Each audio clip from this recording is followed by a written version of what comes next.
Thought of the past, phantoms of a world gone by, speak again the immortal tale. The Evil Eye.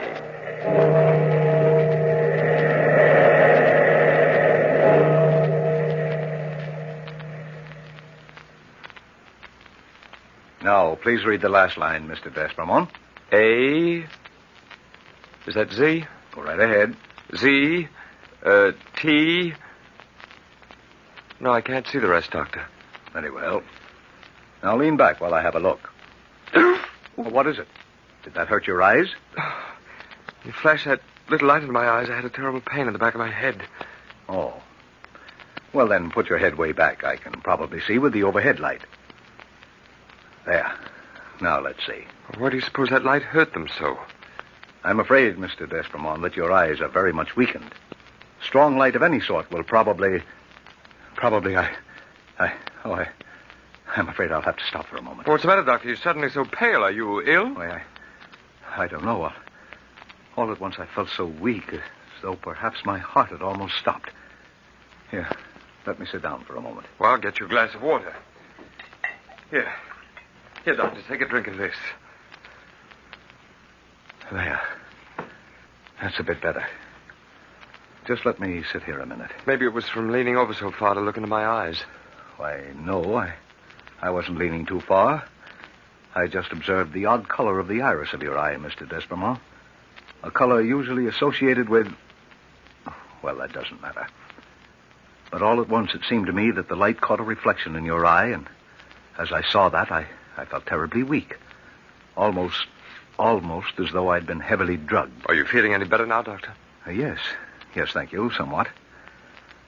I'll give you my report, and then I believe I shall go home for tea. I shall have to cancel my next appointment. I hope the report isn't too bad. You see, I'm leaving London in a few days, and I'd hate to have to miss the trip. Well, sir, as I said, your eyes are greatly weakened. I should definitely advise your keeping out of strong light, especially bright sunlight. I'm afraid that if you don't, you will greatly endanger your vision. You mean I may go blind? I'm sorry to have to tell you this, sir, but I must be frank. You will almost certainly be blind within time unless, well, without surgery, those nerves cannot be saved. But, Doctor, I've got to go to Naples. Everything's arranged, and I can't change things. For what reason, Mr. D'Espermont? Well, one that may sound a bit super romantic, I'm afraid. You see, my fiancée, Miss Ward, has gone there with her uncle, and I'm going to join them for a short while.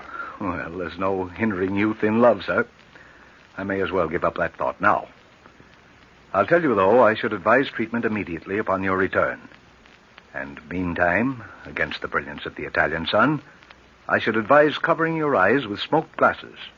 Under no circumstances look directly into brilliant light. You think it'll be safe to go then, Doctor? Well, tell me, why can't Miss Ward return to London? Well, surely if you explain... I should hate to worry her over so trivial a matter, Doctor. Trivial? I assure you, Mr. D'Espermont, this is no trivial matter. It means your sight, the power to see. Under those circumstances, I should send for her, I suppose. But, you see, she went there for her own health, and as long as I can protect my eyes until I return, I feel that my visit to her would be safer. Has she been very ill? Look at me, Mr. D'Espermont, while we talk. Keep your eyes from that strong overhead light. Well, for some time before her departure, she was subject to sudden fits of faintness. Her color had gone, and she was very weak when she left London. Those faint spells were very strange, Doctor. In fact, they seemed to come upon her just as yours did. Often when we were very close, looking into each other's eyes. Well, then, sir, in that case, I should have... That flash of light in your eyes... Doctor! Doctor, what is it? Can't you hear me, Doctor? What's the matter?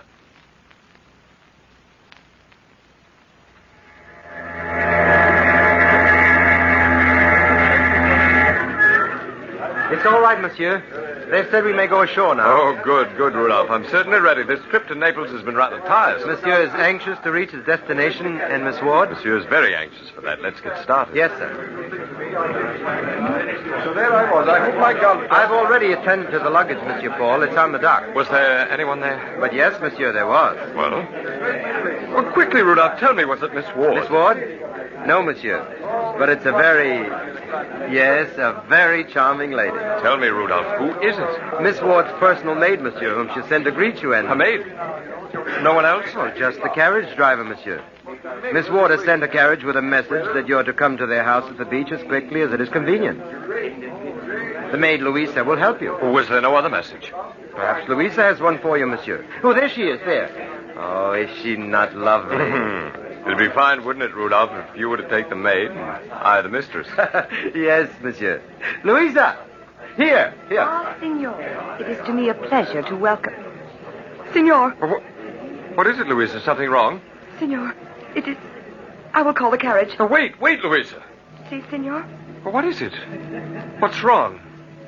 Well, what on earth have you got there in your hand? It is nothing, Signor. A tiny pair of horns which I wear on this chain around my neck. Horns? Well, what for? You're holding them pointed at me so oddly. They are for my protection, Signor. That is all. I must call the carriage. What do you make of that, Rudolph? I cannot say, monsieur. Oh, well, you get the baggage to the hotel, and I'll meet you there later after I visit Miss Ward and her uncle. Yes, monsieur. Louisa! Your master. You have worked for him for long? 8 years? You know what these are? These horns I carry? Yes, I know. I am Italian by birth. But I do not believe. You will believe. And before long. Your master, Signor Paul. He is very evil, that one. Aiettatore. Oh, Paul, it's so wonderful to see you again. Alicia, my darling. Oh, it's been so long. I'm sorry you couldn't have come sooner. It's wonderful here. It is a beautiful spot. And you, my darling, are more lovely than ever. Come with me out to the terrace. I fixed it up for tea. The Commodore and a friend of ours are there now. Did you enjoy the trip here? No, it was quite tiresome. But anything would be tiresome away from you, Alicia. Paul, my dearest. But come on, the others are waiting. Oh, Paul, my lad, welcome. Thank you, Commodore. Delighted to be here. And we're delighted to have you. Though I must say Alicia doesn't look the worse for having missed you. Oh, Uncle, I've spoken of him constantly. You know that. He's right, though, Alicia. You do look very well. Much better than when you left London. I look well because you've arrived at last, Paul. Oh, but we're forgetting our manners. Paul, may I present Count Altavilla, our friend. A pleasure, Signor. Sir, Alicia has written of you in her letters. I'm delighted at meeting you. Well, now that you're here, Paul, you'll have to look to your laurels. Count Altavilla would like to be your rival. I shall do my best to prevent that, sir. I'm sure the Count would be a far more charming friend than enemy. Mm-hmm. I think, gentlemen, that this is something of a question for me to decide, isn't it? Why, Signor, what is that you have in your hand? This? Why, my dear, it's a little ornament I always carry on a chain around my neck. Let me see. Why, it's a tiny pair of horns. A pair of horns? Have you seen them before, Paul? Yes. Yes, I have. I am not surprised, sir. Well, what on earth are they for? They serve a very real purpose, my dear. We were speaking of your health, Alicia. You have improved greatly since coming here to Naples. My faint spells have stopped. I'm sure it's the sunshine. You've had none of the spells since you left London? She's been as bright and healthy as a flower, Paul, and just as beautiful. With that I agree, Commodore. Extremely beautiful. I can see that this is my afternoon to shine. Oh, but I do love to sit here in the warm, sunny air in the afternoon, though. It's been good for me. Oh, the sun is coming around this way now, and you'll see how delightful it is. Will it be directly on us? In a few minutes, yes. Well, why, Paul? Well, don't say, Paul, that you're afraid of a little sunlight. Well, it's just that... You see, my eyes need protection. That's why I wear these smoked glasses occasionally. Yes. Your eyes do need protection, Senor. Oh, could you tell, sir? A great deal, Senor. If you men will insist upon talking in riddles, I shall have to separate you. Come on, Paul, let's walk in the garden. There's shade there, and you can take those foolish glasses off again. I'd love to, Alicia. You'll pardon us, gentlemen? Oh, of course, my lad. Perhaps, Senor, would be better if you kept the glasses on, even while you're in the garden. If you think so, sir, perhaps it would be best. What on earth were you two talking about that way? I can't understand a thing. Well, isn't the Count an eye doctor? Heavens, no. I don't believe he's anything but a wealthy man. Come on, Paul, take them off. It's shady here. I will, my darling. I can see your lovely face more clearly without them. Paul, Did you notice that the Count put away those funny little horns after you put your glasses on? No. I can't understand it. He's been so strange this afternoon. First he spoke in a peculiar way about my health, and then about your eyes. Maybe he's jealous, darling. Driven out of his mind with jealousy. Oh, Paul. A man might well be about a beautiful girl like you. Especially when that beautiful girl watches another man with such concentration. Oh, Paul, did I do that? I loved every minute of your watching me. We've been apart so long, Paul. I want to devour you with my eyes. Oh, Alicia, my darling. My only love, let me hold you here. Stay still here in my arms and let me look at you. Let me look into those beautiful eyes of yours. Paul. Paul. Paul, what's happening? What's the matter? Alicia! Alicia, speak to me. Paul, I feel so faint, so funny. Just the way I used to feel before I left London. Well, here, darling. Sit down here on this little bench. Rest yourself for a moment. Oh, there. I'm beginning to feel better now.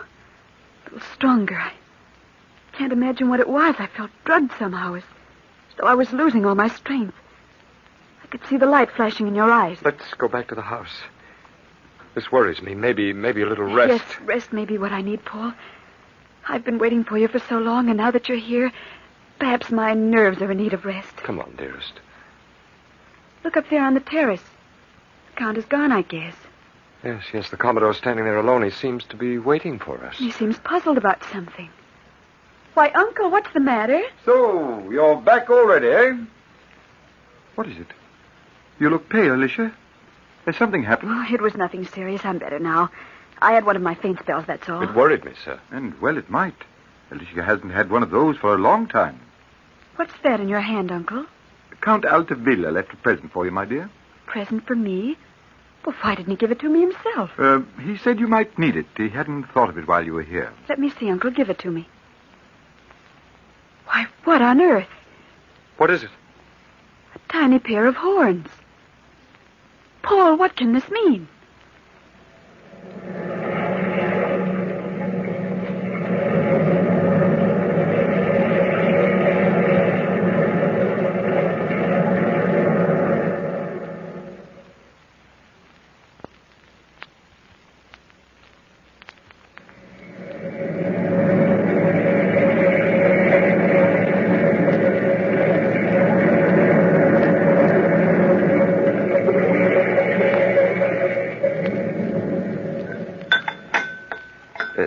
Anything else, monsieur? No, thank you, Rudolph. That was a delicious dinner they sent up.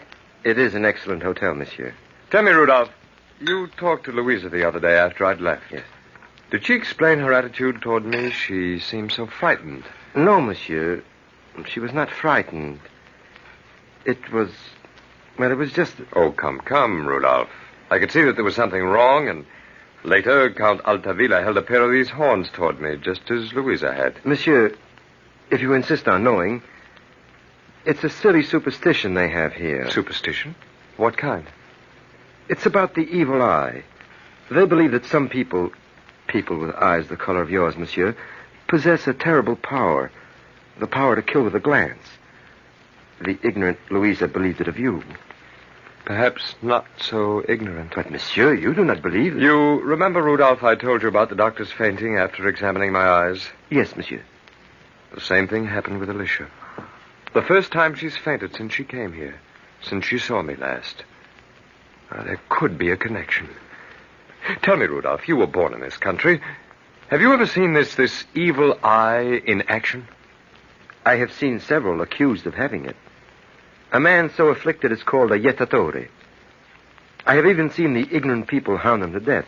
Of course, you, monsieur, a foreigner, a gentleman, they would not dare. And the horns, what are they? Horns, monsieur? Oh, you have seen those, too? Twice.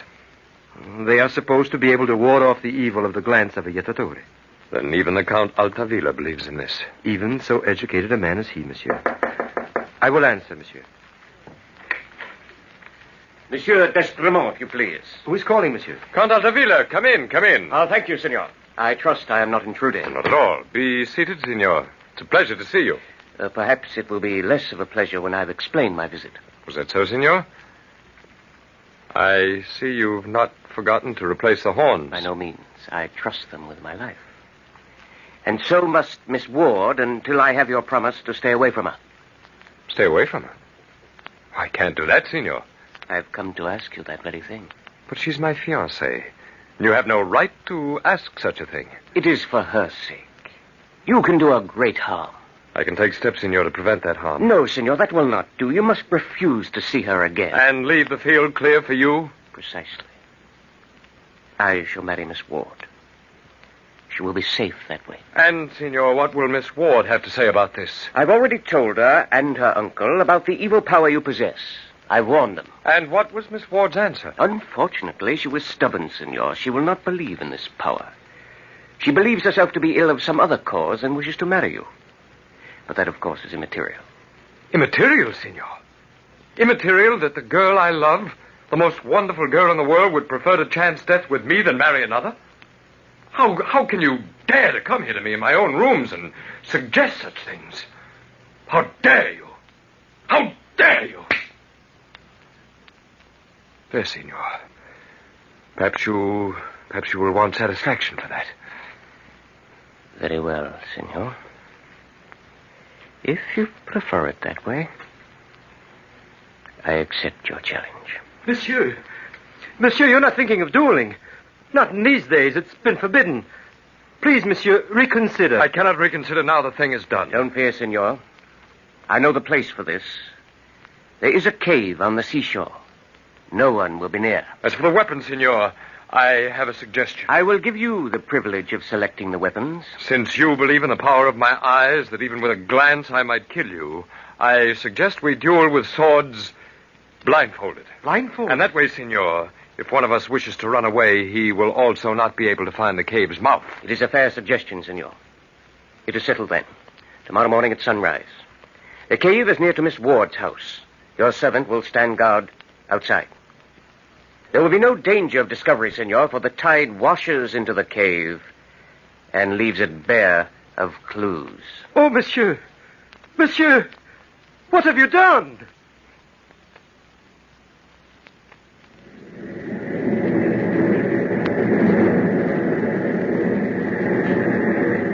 This is it, monsieur. The cave. Very well, Rudolph. And there is Count Altavilla coming up the beach. Oh, monsieur, I beg you, stop now.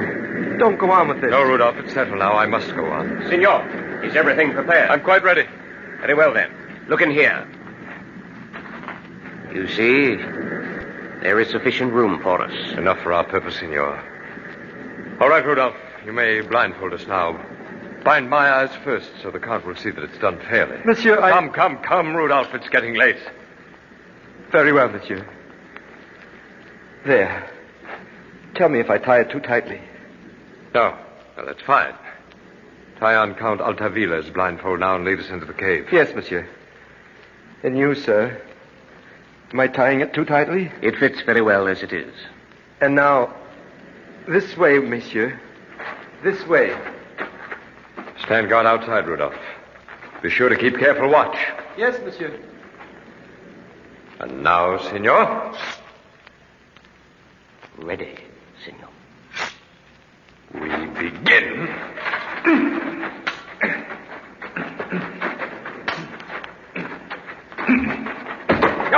Oh, I almost fell. Silence, Senor. Your voice gives your position away. Yes, so it does, Senor.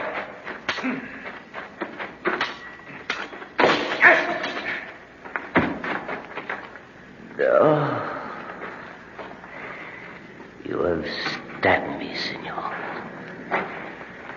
It is a mortal wound. Senor. Count Altavilla. Oh, let me see. Let me get this blindfold off. He's dead.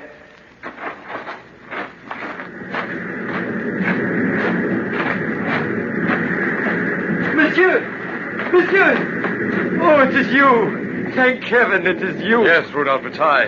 The tide will come later and claim Count Altavilla. At least no one can say it wasn't a fair fight. Oh, no, monsieur. Here, I will get your coat. The sun is rising now, but you're chilled. Yes, the sun is rising. rising on another day. Look, Rudolph, how red and brilliant it is. Oh, Rudolph. Rudolph, my eyes, my head. Monsieur Paul, what is it? Rudolph, where are you? I can't see you. Everything is dim and dark. Well, I'm here, monsieur. Right here. Can't you see me yet? Yes. Yes, Rudolph. Now that you're closer, I can see you. But not too well. Oh, Rudolph. This is a great day for me. Monsieur, your eyes. They are red. Do they hurt you? Can't you see? I can still see, Rudolph. I can still see, but not for long. Rudolph, I'll soon be blind. But, monsieur, you sound happy. Happy to be blind. I forgot. I looked at the sun when it was rising. It was brilliant and red. And now I'll be blind. Why didn't I think of it before? Of what? Blindness, Rudolph, blindness. If I'm blind, my eyes can hurt no one. It was so simple. And now, by chance, by the goodness of heaven, I'll be blind. Alicia and I will be safe together after all. Monsieur, have you gone mad? Oh, far from it, Rudolph. A lucky accident has brought me happiness. Alicia. Rudolph, go back and wait for me at the hotel. I'm going to her now. I must see her again, just once again, before I can see her no longer.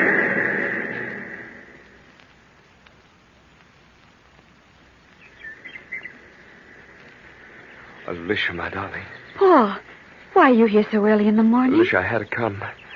I had to tell you that everything's all right now. What's all right, my dearest? It always has been, hasn't it? I knew you'd be awake, Alicia, when I came and called under your window. There couldn't have been anything better to wake up to than the sound of your voice calling me. It's wonderful here in your garden in the early sunlight, isn't it? Any place is wonderful with you, my darling. Everything is so brilliant and sparkling. But, Paul, you've forgotten. Your eyes, you said you had to protect them. Well, that doesn't matter any longer, my love. That's over. What's over? Oh, Paul, why does everyone act so strange? First it's Count Aldavila with some weird idea about your eyes, and now you act so mysteriously. It's nothing to worry about, my darling. Everything's fine now. Paul, please tell me what it is. Oh, my darling, come here. Come into my arms. Here, let me look deep into your eyes. Let me see you as you are, and let me look well. I want to fix your picture in my mind so I'll remember it always, always, my love, just as you are now. You'll never change for me. Paul, you're looking at me as though you'll never see me again. What is it? Never see you again? Well, I'll always see you just like this. Oh, Paul, I feel so faint. So awful. As though I were going to... Oh, help me. Don't let me fall. Alicia. Oh, I've looked too long. Alicia, I'll rest you here on this bench. I'll get you water. I'll be right back. Paul. I'll be right back. Oh, my eyes. It's all so dark I can't see. Alicia. Say something, Alicia, so I can find my way. Say something. Alicia. Alicia. Paul, my lad. Is something wrong? What is it? I can't find her. Alicia, she's gone. Gone? Why, lad, she's right there, lying on that bench. Your eyes, Paul. Your eyes, what's happened? They're red and bloodshot. Can't you see, lad? Can't you see? I'm blind now. I'm blind. I can't harm Alicia anymore. I love her. I'll always love her. I can't see her anymore. Oh, Lord. What is this? Alicia, wake up, child. Wake up. It's your uncle. Won't she speak anymore? Won't she answer? Alicia. Paul, come here. What's happened? Alicia's dead. They did it. My eyes. With that last light, they did it. How can I stay here? How can I stand this place any longer? Paul, where are you going? To the house. I'm going home, back to town, away, anywhere away from here. That way. The house is over here. Going away, going home where people won't think and won't know. Be careful, Paul. It's this. Turn this way, Paul. I'll always live with a picture of Alicia in my mind. I'll always. Paul, hear me above the surf. He couldn't see the cliff. He fell. Oh, Alicia, my child.